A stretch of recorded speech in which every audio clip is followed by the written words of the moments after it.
네, 안녕하세요. 유민아빠입니다. 5월 28일 금요일, 지금 현재 시간 1시 31분 막 지나고 있습니다.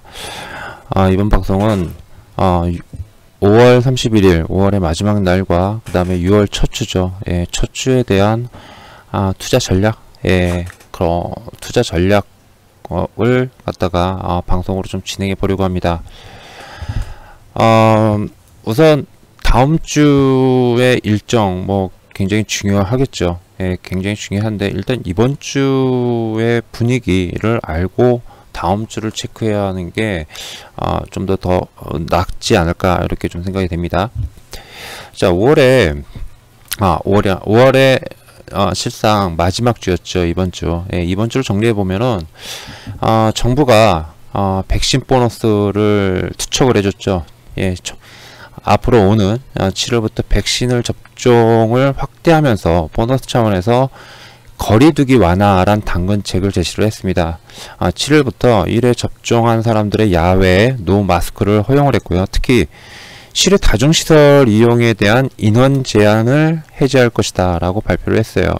자, 그리고 오는 11월에 완전한 면역 집단 면역을 달성하겠다라고 공언을 했습니다. 자, 가능할까요?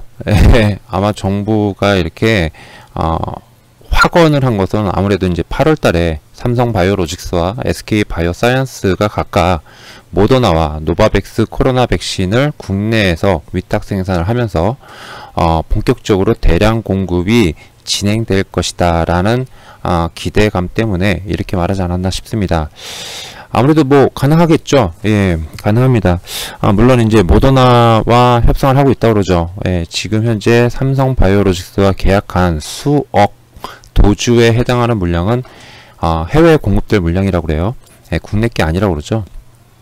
자, 이것 중에서 일부를 국내로 좀 전환시켜 달라라고 정부와 모더나가 지금 협상 중이라고 그러고, 이제 노바백스 같은 경우는 임상 1상과 그 다음에 임상 2A상에 대한 이 임상 자료는 그 식약처에다가 제출하면서 지금 현재 TF팀에서 검토를 하고 있다라고 하죠. 굉장히 빠르게 검토를 하고 있다라고 하는데, 아직 임상 3상 데이터가 제출되지 않아서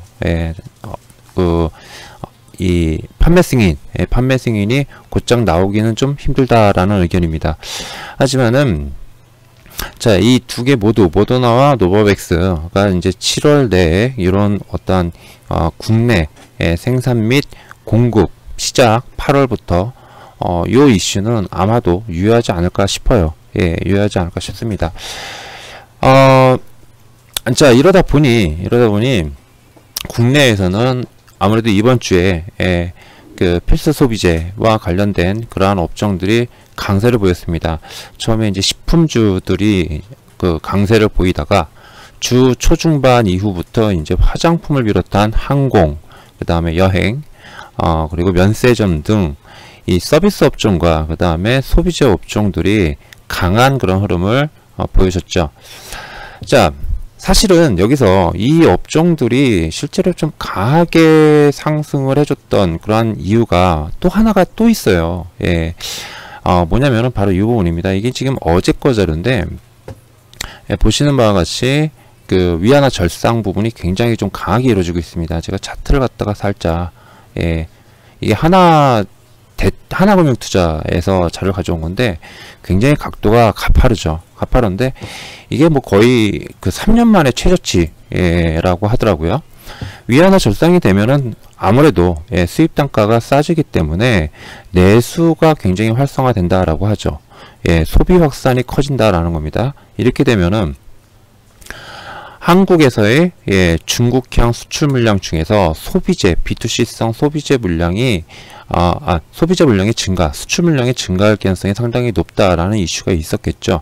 이런 부분들 때문에 다른 섹터에 비해서 화장품 섹터가 아무래도 크게 상승하는데 결정적 기여를 요인으로 작용하지 않았나, 이렇게 좀 생각이 좀 됩니다. 자, 이런 상대적 강세 속에서 이와 함께 제가 이제 지난주부터였나요? 지난주부터였죠. 예, 지난주부터 이런 말씀을 좀 많이 드렸어요. 뭐냐면은 정책 수혜주에 대해서 좀 볼 필요가 있다라고 좀 말씀을 좀 드렸습니다. 특히 이제 지난주 토요일이었죠. 예, 지난주 22일, 5월 22일 한미정상회담에서 그 전에 그렇게 크게 부각되지 않았던 원전 관련주들이 초강세를 좀 보였어요. 그죠? 예, 그리고 이제 건설주들도 마찬가지고요. 이러한 원전 관련주들이 초강세를 보였다라는 것도 결국에는 정책이죠. 정책과 관련된 겁니다. 더군다나 7월부터 본격 대선 레이스가 시작해요. 예, 그러니까 이런 선거 공약과도 맞물리는 그러한 효과를 발휘할 수 있기 때문에 이 정책주들의 강세도 잘 머릿속에다가 각인시켜 놓을 필요가 있지 않나 이렇게 좀 생각이 돼요. 자, 전체적으로 보면은 지난 상반기 2월부터 4월까지 강세를 기록했던 혹은 5월 초까지 강세를 기록했던 경기 민감주라고 하죠. 금융, 에너지, 소재 관련주 등이 주도를 해왔었다면은 이쪽은 살짝 조정을 받는 분위기죠. 지금 몇 주간 조정을 받는 분위기에서 이제는 자유소비재와 필수소비재의 강세 전환이 일어난 게 아닌가 지난 1, 2주 동안 이렇게 판단이 좀 되고 있습니다. 그러면은 다음 주 5월의 마지막 날인 5월 31일과 6월 첫 주 어떻게 봐야 될까요? 어떤 이벤트로 주목을 해야 될까요? 자, 시장은 항상 확인받기를 원해요. 그죠? 예, 확인을 받기를 원합니다. 제가 미리 자료를 좀 캡처하는데 한국투자증권의 자료입니다. 이거는 자, 순이익 추정치예요. 코스피 상장사들의 순이익 추정치와 그 다음에 순이익 증가율입니다. 예, 보시는 것처럼 소폭 줄어들었어요. 소폭 줄어든 게 아니라 좀 정책입니다. 그죠? 예, 순이익 증가율이 순이익과 순이익 증가율이 정체예요. 정체입니다. 굉장히 좀 강하게 상승하는 듯 싶었는데 좀 정체기 인 듯 싶기도 합니다. 근데 살짝 이거는 뭐가 중요하죠? 그러면은 이게 이 상태로 여기서 이렇게 계속 내려가느냐 혹은 여기 밑으로 주저앉은 상태도 이러느냐 이게 중요한 거잖아요. 자, 이거에 대해서 말씀을 좀 드리면 사실은 코스피 지난 2분기 EPS 추정치는 4주 전 대비해서 4% 상향 조정이 나왔어요. 예, 상향 조정이 나왔는데 다들 잘 아시다시피 자동차, 그 다음에 화학, 그리고 반도체를 중심으로 한 수출 물량 증가, 그러니까 이익 전망치가 상승을 했죠. 수출 물량도 증가하고. 그런데 이 수출을 갖다가 잘 보면요, 분명히 증가는 했어요. 증가는 했는데 양은 증가하지 않았다고 합니다. 양은 증가하지 않고요. 오히려 수출 금액이 증가한 케이스죠. 즉 가격 상승, 이 가격 상승으로 인한 수출 금액이 상승을 한 것이지 양은 상승하지 못하고 있다라는 겁니다. 예, 그걸 확인하려고 들 거예요. 좀 괜찮아졌나 이런 부분들을. 그리고 이것과 함께 또 하나가 뭐죠? 예, 필수 소비재라든지 이런 것들. 화장품 같은 경우는 지난 상반기 때 중국향 수출이 꽤나 많이 늘었다, 이거 설명해 드렸습니다. 그죠? 예, 방송으로도 다 만들어 드렸어요.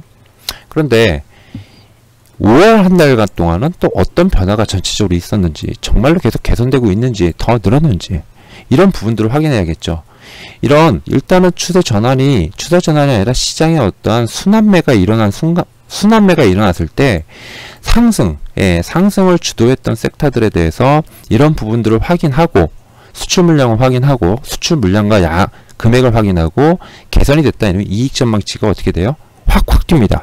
그러니까 이 부분을 갖다가 아마 확인을 할 거예요. 이게 다음 주에 5월 수출 데이터가 발표하는데 이 부분을 시장 관계자들이 많이 지켜보지 않을까 싶습니다. 예. 자, 이것과 함께 미국에서는 ISM 제조업 지수가 발표됩니다.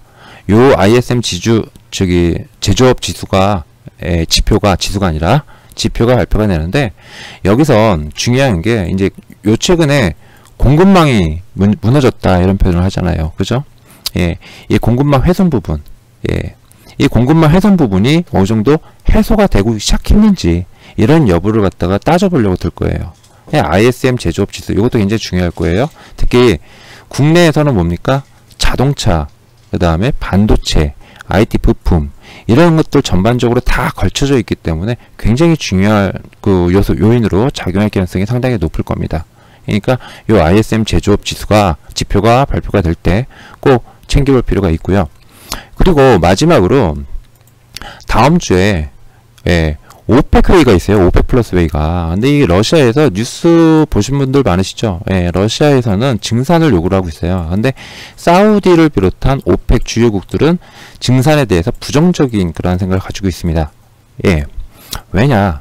러시아는 충분히 도달했다. 뭐 여기서부터 양을 늘려도 가능하다. 근데 이제 사우디는 가격을 좀 더 올리고 싶다. 이 얘기겠죠. 70달러대까지. 예전의 데이터에 의하면은 70달러대가 되면은 중동 산유국들이 굉장히 안정적인 재정 흐름을 보여준다라는 게 데이터로 나왔었어요. 72달러 정도라고 하더라고요. 그런데 러시아 같은 경우는 50 몇 달러인가 60달러인가 그랬어요. 50달러에서 60달러 사이. 그렇기 때문에 사우디로서는 아직까지는 증산. 이란 핵 합의라는 그런 이슈가 있는데, 이벤트가 있는데, 섣불리 해서 증산했다가 가격이라도 떨어지면은, 사우디나 이런 데 입장에서는 재정 압박이 지속적으로 이루어질 수 있기 때문에, 압박까지는 아니더라도, 일부 있기 때문에 아예 안정권으로 올려놓고 싶어 하는 그러한, 의견이 강하겠죠. 요게 다음 주에 있어요. 그래서, 이쪽에서 증산 여부가 결정되는지, 안 되는지 이런 여부를 갖다가 좀 잘 좀 따져봐야 될 필요가 있지 않나 싶어요.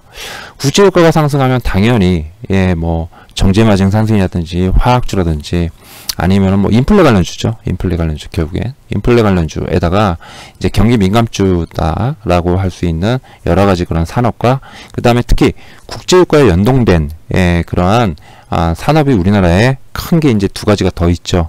뭐가 있죠? 바로 조선과 그리고 건설주들이 있습니다. 이쪽 산업들도 여기에 따라서 좀 움직임이, 물론 뭐 건설주는 아직까지 해외 수주가 막 빵빵 늘어나는 그런 구조가 아니죠. 상황은 전혀 아닙니다. 지금 현재는 공공과 민간, 국내 공공과 민간 쪽에서의 수주와 실적이 크게 이제 개선이 되면서 상승하고 있는 케이스이기 때문에 뭐 국제유가가 여기서 좀 떨어진다라고 해가지고 건설주가 어떻게 좀 뭐 하락한다거나 이러진 않겠지만은 일단 그래도 이 건설주들도 분위기가 좀 이렇게 좀 강세 이런 식으로 바뀔 수 있기 때문에, 바뀔 수 있는 중요한 자리이기 때문에 국제 유가의 흐름도 잘 챙겨볼 필요가 있지 않나 이렇게 좀 생각이 됩니다. 자, 가볍게 이제 설명을 좀 드렸어요. 가볍게 짧고 가볍게 설명을 좀 드렸는데, 일단 뭐 코스피 같은 경우는 뭐 주봉을 보면은 다시 한번 또 어차피 결국에 다 박스권입니다. 그죠? 박스권입니다. 뭐 짧게는 한 3100 포인트에서 저 높게는 3200 한 230 정도 사이에서의 박스권을 보여주고 있는 그런 자리예요. 그런 자리인데, 여기서 양봉 하나만 다음 주에 더 출현이 돼 준다라고 했을 때는 또 긍정적인 그런 전환이 될 수 있겠죠. 그죠? 분위기 전환이 될 수 있을 겁니다. 근데 그렇지 못하고 또 이제 5월 수출이라든지 아니면 ISM 제조업 지수라든지 이런 것들 따라서, ISM 제조업 지수가 별로 안 좋다 이러면 또 IT 부품이나 이제 반도체라든지 이런들이 또 거기서 이제 또 대량 차익 실현 매물이 또 나오면서 지수를 또 눌러버리겠죠.